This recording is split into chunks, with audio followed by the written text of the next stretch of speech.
Mercedes-Benz G-class, we test the year's hardest, gnarliest 4x4. The old G-class was a second or third car for most customers, reflects gnarliest.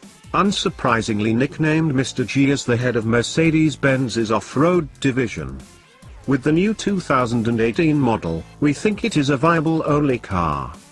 Having driven it, we think we agree with him. This is the most major shake-up in 4 decades of the G-Wagon. The outgoing W463 model has soldiered on since 1990 and it was high time it's replaced. While there's been little arguing about the street-side posing and rapid accuracy of the outgoing G, it drove, packaged and wobbled like a car knocking on the door of its 30th birthday party. Everything. This is an all-new car, reflected in the assertion that only 3 parts are carried over: the headlamp washers, the push-button door handles and the giant spare wheel cover bolted to the rear tailgate.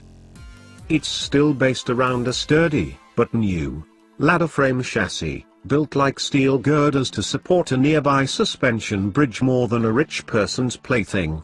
Off it are hung steel and aluminium body panels, cleverly designed for maximum stiffness and a little less weight. Mass falls by around 170 kilograms, to a still portly 2.5 tons.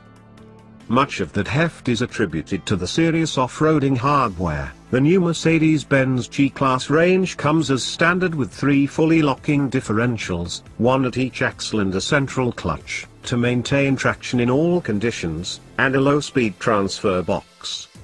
Daimler claims this provision is unique among off-roading brethren. Climb aboard the new G and you won't confuse old and new cabins. The old G-Class had a woefully cramped passenger compartment. Your elbows felt pinched by the door cards. Rear seat passengers had nowhere to put their feet, and the instruments and electrical architecture reflected the Betamax generation from which they hailed. The new car is bigger. For starters, 53mm longer and 64mm wider, for superior packaging. It shows, even full-sized adults will be comfy in either row, and the rear bench can accommodate 2, or even 3, grown-ups thanks to thinner front seats and an impressively almost flat floor. The boot is an adequate 454 liters, pinched by the subwoofer on the left and fuel tank on the right. Access it via the mother of all side-hinged, heavy tailgates which now locks into place at any extension so it won't blow shut in a high wind. Most striking of all is the E-Class instrumentation that's transformed the dashboard. Giant twin 12.3-in digital displays are standard in UK models. Elsewhere you can order retro physical dials, should you fancy, and all the latest Merc trickery is present and correct. So you can now enjoy Apple CarPlay to sync your phone, skip around the menus using wheel-mounted thumb trackpads, and there's even a Wi-Fi hotspot on a G-Wagon. Oh, and there's still a sturdy grab handle in front of the passenger, as a permanent reminder that this car is still all about scaling serious inclines more than the next playlist. You bet. The G-Class has always been about genuine mud plugging, as befits its ongoing military application among governments around the world. And the new one, still codenamed W463, it's too iconic a badge to change, apparently, does more of the same.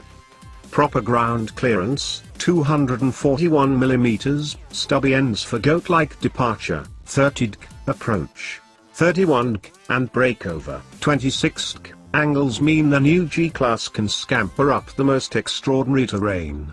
We drove the Europe only, for now, G500 on 18-inch rims and standard all-seasons tires up 35 dk inclines, waded through water up to 70 centimeters high and tiptoed across the kind of cross-axle lumps and bumps which would leave lesser 4x4s stranded.